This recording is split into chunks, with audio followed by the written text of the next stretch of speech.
CET ಪರೀಕ್ಷೆಯಲ್ಲಿ out of ಸಿಲೆಬಸ್ನ ಎಡವಟ್ಟಾಗಿದೆ.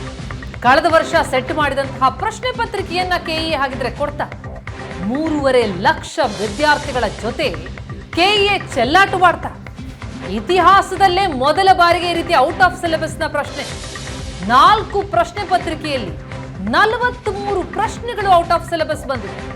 ಪಠ್ಯದಲ್ಲೇ ಇಲ್ಲದ ಪ್ರಶ್ನೆಗಳನ್ನ ಹಾಗಿದ್ರೆ ಕರ್ನಾಟಕ ಪರೀಕ್ಷಾ ಪ್ರಾಧಿಕಾರ ಕೇಳ್ತಾ ಎಡವಟ್ಟು ಮಾಡ್ತಾ ಔಟ್ ಆಫ್ ಸಿಲೆಬಸ್ನ ಪ್ರಶ್ನೆಗಳು ಪ್ರಶ್ನೆ ಪತ್ರಿಕೆಗಳಲ್ಲಿ. ಹೀಗಾಗಿ ಕೆಇಎ ವಿರುದ್ಧ ವಿದ್ಯಾರ್ಥಿಗಳು ಸಿಡಿದಿದ್ದಾರೆ. ಪೋಷಕರು, ಶಿಕ್ಷಣ ಸಂಸ್ಥೆಗಳು ಮರುಪರೀಕ್ಷೆ ನಡೆಸಬೇಕು ಅಂತ ಕೆಇಎ ವಿದ್ಯಾರ್ಥಿಗಳು ಆಗ್ರಹಿಸ್ತಾ ಇದ್ದಾರೆ. ಔಟ್ ಆಫ್ ಸಿಲೆಬಸ್ನ ಪ್ರಶ್ನೆಗಳು 43 ಪ್ರಶ್ನೆ ಔಟ್ ಆಫ್ ಸಿಲೆಬಸ್ ಬಂದಿರೋದು. ಕಳೆದ ವರ್ಷ ಸೆಟ್ ಮಾಡಿದಂತಹ ಪ್ರಶ್ನೆ ಪತ್ರಿಕೆಗಳನ್ನೇನಾದ್ರೂ ಕೊಟ್ಬಿಡ್ತಾ ಏನ್ ನಡೀತು ಅನ್ನೋದ್ರ ಬಗ್ಗೆ ಈಗ ಆಕ್ರೋಶ ವ್ಯಕ್ತ ಆಗ್ತಾ ಇದೆ. ಕೆಮಿಸ್ಟ್ರಿ ಔಟ್ ಆಫ್ ಸಿಲೆಬಸ್ ಕೊಟ್ಟರೆ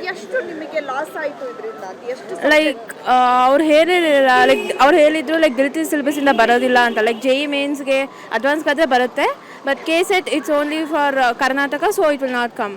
so then today they have given polymers ಇಂದ ಚಾಪ್ಟರ್ ಅದು ಡಿಲೀಟ್ ಆಗಿತ್ತು, ಬಟ್ ಅದರಿಂದ ಕ್ವೆಶನ್ಸ್ ಎರಡು ಕೊಟ್ಟಿದ್ರು. ಸೊ ಹೀಗೆ ಮಾಡಿದ್ರೆ ಸ್ವಲ್ಪ ಲೈಕ್ ನಾವು ಓದಿರ ಬಂದಿರ್ತೀವಿ, like we totally depend on KSET. ಹುಡುಗರಿಗೆ ಏನಂದ್ರೆ ಅದು ಓದೇ ಇಲ್ಲ, ಆ ಟಾಪಿಕ್ಗಳು ಅವ್ರು ಓದೇ ಇಲ್ಲ. ಡಿಲೀಟೆಡ್ ಅಂತ ಬಂದ್ಮೇಲೆ ಯಾರು ಅದನ್ನ ಪಾಠ ಮಾಡಿರೋದಿಲ್ಲ.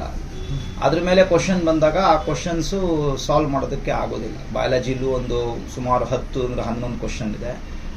ಮ್ಯಾಥಮೆಟಿಕ್ಸ್ ಅಲ್ಲಿ ಒಂದು ಸುಮಾರು 15 ಕ್ವಶನ್ ಆ ಥರ ಇದೆ. ಸೊ ಇದರಿಂದ ಹುಡುಗರಿಗೆ ತುಂಬಾ ಸಮಸ್ಯೆ ಆಗಿದೆ. ಯಾಕಂದ್ರೆ ಕ್ವಶನ್ ಸಿಇಟಿ ಪರೀಕ್ಷೆಯಲ್ಲಿ ಕೆಇಎ ಮಹಾ ಎಡವಟ್ಟು ಮಾಡಿದೆ. ಕೆಇಎ ವಿರುದ್ಧ ಶಿಕ್ಷಣ ಸಂಸ್ಥೆಗಳ ಮುಖ್ಯಸ್ಥರು ಆಕ್ರೋಶ ಹೊರಹಾಕ್ತಾ ಇದ್ದಾರೆ.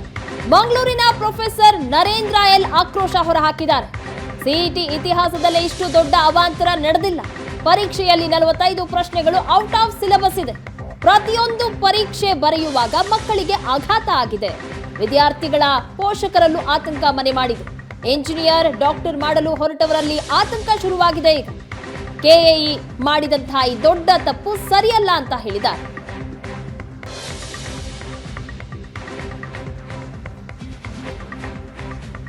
ಸಬ್ಜೆಕ್ಟಲ್ಲಿ ಕನಿಷ್ಠ 45 ಕ್ವಶನ್ಸ್ ಔಟ್ ಆಫ್ ಸಿಲೆಬಸ್. ಈ ಸಿಇಟಿ ಕರ್ನಾಟಕ ಎಕ್ಸಾಮಿನೇಷನ್ ಅಥಾರಿಟಿ ಸಿಇಟಿಯನ್ನು ನಡೆಸೋದು, which comes under higher education ministry. So ಇವ್ರು ಏನು ಮಾಡಿದ್ದಾರೆ, ಈ ಕ್ವಶನ್ ಪೇಪರನ್ನು ಮಾಡಿದ್ದಾರೆ, ಅವರ ನೋಟಿಫಿಕೇಷನ್ ಪ್ರಕಾರ ಇದು it must be based on first year and second year Karnataka pre university board syllabus ಪ್ರಕಾರ ಮಾಡಬೇಕು. ಬಟ್ ಅದರ ಪ್ರಕಾರ ಮಾಡದೆ ಔಟ್ ಆಫ್ ಸಿಲೆಬಸ್ಸಿಂದಾಗಿ ಬಯಾಲಜಿಯಲ್ಲಿ ಕನಿಷ್ಠ 10, ಮ್ಯಾಥ್ಸ್ನಲ್ಲಿ ಕನಿಷ್ಠ 11, ಫಿಸಿಕ್ಸ್ನಲ್ಲಿ ಕನಿಷ್ಠ 9 ಮತ್ತು ಕೆಮಿಸ್ಟ್ರಿಯಲ್ಲಿ ಕನಿಷ್ಠ 15 ಪ್ರಶ್ನೆಗಳು ಔಟ್ ಆಫ್ ಸಿಲೆಬಸ್ ಬಂದಿದೆ. ಈ ಪ್ರತಿಯೊಂದು ಎಕ್ಸಾಮ್ ಬರೆಯುವಾಗ, ಫಸ್ಟ್ ಬಯಾಲಜಿ ಬರುವಾಗ ಮಕ್ಕಳಿಗೆ ಇದು ಶಾಕ್, ಆ ಶಾಕಲ್ಲಿ ಮ್ಯಾಥ್ಸ್ ಬರೆದಿದ್ದಾರೆ. ಆ ಶಾಕ್ ಜೀವಶಾಸ್ತ್ರ ಪ್ರಶ್ನೆ ಪತ್ರಿಕೆಯಲ್ಲಿ 10 ಪ್ರಶ್ನೆಯ 10 ಅಂಕಗಳು, ಗಣಿತದ 15 ಪ್ರಶ್ನೆಗಳ 15 ಅಂಕಗಳು out of syllabus. Physics, chemistry ವಿಷಯದಲ್ಲೂ ಕೂಡ ಔಟ್ ಆಫ್ ಸಿಲೆಬಸ್ ಪ್ರಶ್ನೆಗಳು ಬಂದಿವೆ. ಕಳೆದ ವರ್ಷ ಪಠ್ಯಕ್ರಮದಲ್ಲಿದ್ದಂತಹ ಪಠ್ಯದ ಮೇಲೆ ಈ ಪ್ರಶ್ನೆ ಪತ್ರಿಕೆ ಈ ವರ್ಷಕ್ಕೆ ಪಠ್ಯಕ್ರಮವನ್ನು ಕಡಿತ ಮಾಡಿತ್ತು PU ಬೋರ್ಡ್.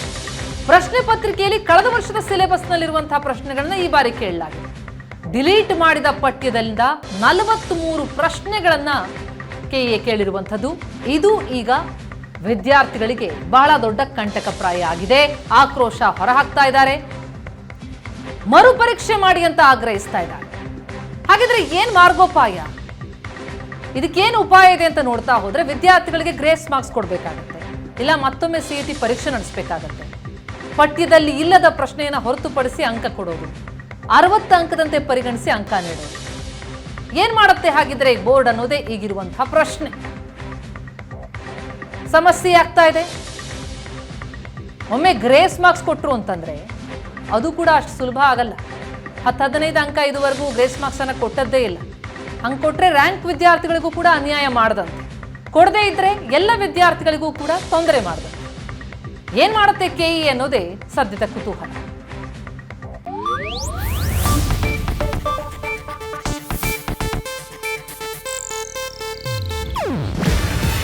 ಇದು ಏಷ್ಯಾನೆಟ್ ನ್ಯೂಸ್ ನೆಟ್ವರ್ಕ್ ಪ್ರಸ್ತುತಿ. ನೀವು ನೋಡ್ತಿದ್ದೀರಾ ಏಷ್ಯಾನೆಟ್ ಸುವರ್ಣ ನ್ಯೂಸ್.